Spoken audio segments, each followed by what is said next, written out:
Il se passe quelque chose de grave chez Apple. C'est une crise invisible. Mais elle va toucher directement votre portefeuille. Imaginez une pièce minuscule dans votre téléphone. Elle est essentielle. Sans elle, rien ne fonctionne. Le prix de cette pièce vient d'exploser. Il n'a pas doublé. Il a fait un bond de 230%. C'est du jamais vu dans l'industrie. Apple est connu pour négocier les prix les plus bas. Apple gagne toujours ses négociations. Mais cette fois, Apple a perdu. Le géant américain est pris au piège. Il doit payer une fortune pour fabriquer l'iPhone 17. Et devinez qui va payer la facture à la fin? C'est vous. Mais ce n'est pas le pire. Cette hausse de prix cache un problème beaucoup plus gros. Une guerre mondiale pour les ressources technologiques a commencé. Et votre smartphone est en train de perdre cette guerre. Restez bien jusqu'au bout. Ce que je vais vous révéler change tout pour l'avenir de vos appareils. Regardons les faits. C'est brutal.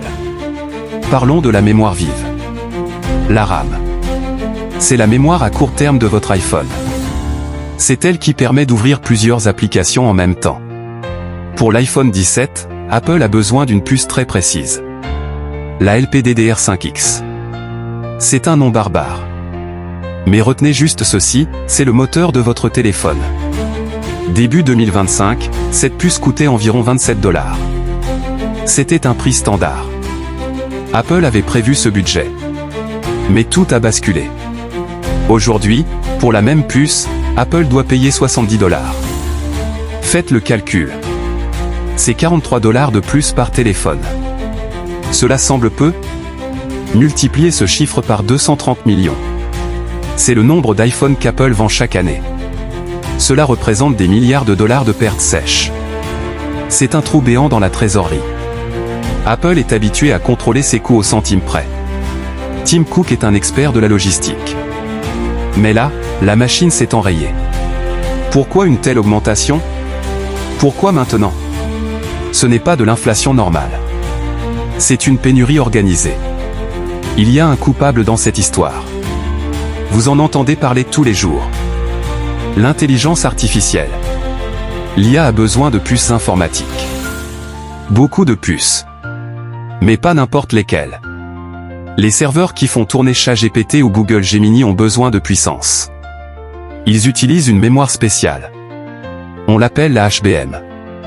C'est de la mémoire à large bande passante. C'est le carburant des superordinateurs. Le problème est physique.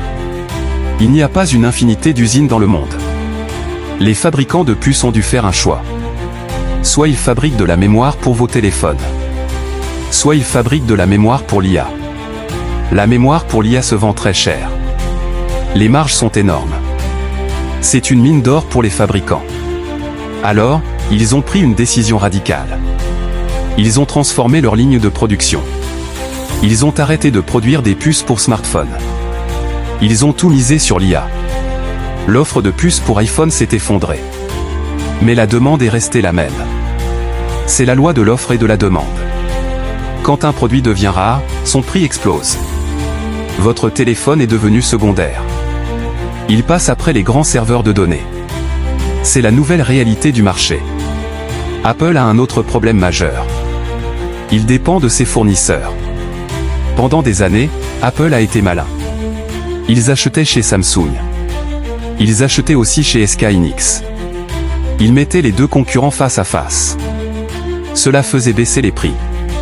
C'était une stratégie parfaite. Mais l'équilibre s'est rompu. SK Hynix s'est concentré massivement sur l'IA. Ils ne peuvent plus fournir assez de puces pour Apple. Il ne reste qu'un seul acteur majeur. Samsung. Samsung est le seul capable de produire les volumes nécessaires. Ils doivent fournir des centaines de millions de puces. Et ils doivent respecter la qualité exigée par Apple. Samsung détient désormais 60 à 70% des commandes pour l'iPhone 17. C'est une position de monopole. Apple déteste ça. Apple perd son pouvoir de négociation. Samsung peut fixer ses conditions. Et Samsung sait qu'Apple n'a pas le choix. Si Apple refuse de payer, il n'y a pas d'iPhone. C'est aussi simple que ça. Le rapport de force s'est inversé. Le client n'est plus roi. Le fournisseur est devenu le maître du jeu. La situation est mauvaise. Mais elle pourrait empirer. Il y a une date fatidique qui approche. Janvier 2026. C'est la date d'expiration des contrats actuels. Jusqu'à maintenant, Apple était protégé par des accords à long terme. Ces accords fixaient les prix à l'avance. C'est ce qui a limité la casse jusqu'ici. Mais ces contrats vont prendre fin. Il va falloir renégocier. Et l'ambiance à la table des négociations sera glaciale. Les fabricants savent qu'ils ont l'avantage. La crise de la DRAM ne va pas s'arrêter demain. L'IA continue de grandir. La demande en mémoire HBM explose encore. Les lignes de production ne reviendront pas en arrière. Lors de la prochaine signature, les prix seront verrouillés à la hausse. Apple va devoir s'engager sur des années avec ses tarifs élevés.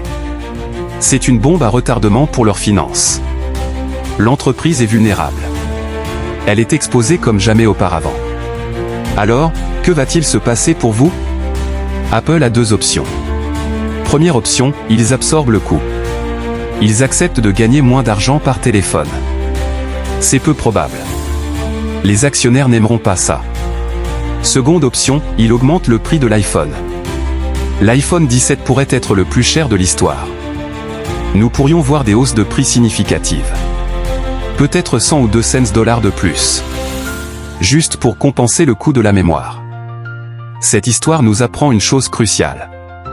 Le monde de la tech a changé de priorité. L'intelligence artificielle aspire toutes les ressources. Les objets du quotidien, comme nos téléphones, en paient le prix. Nous entrons dans une ère de pénurie technologique. La prochaine fois que vous verrez le prix d'un smartphone, souvenez-vous de ceci. Ce n'est pas juste un prix sur une étiquette. C'est le résultat d'une guerre industrielle mondiale. Et pour l'instant, c'est votre compte en banque qui perd la bataille.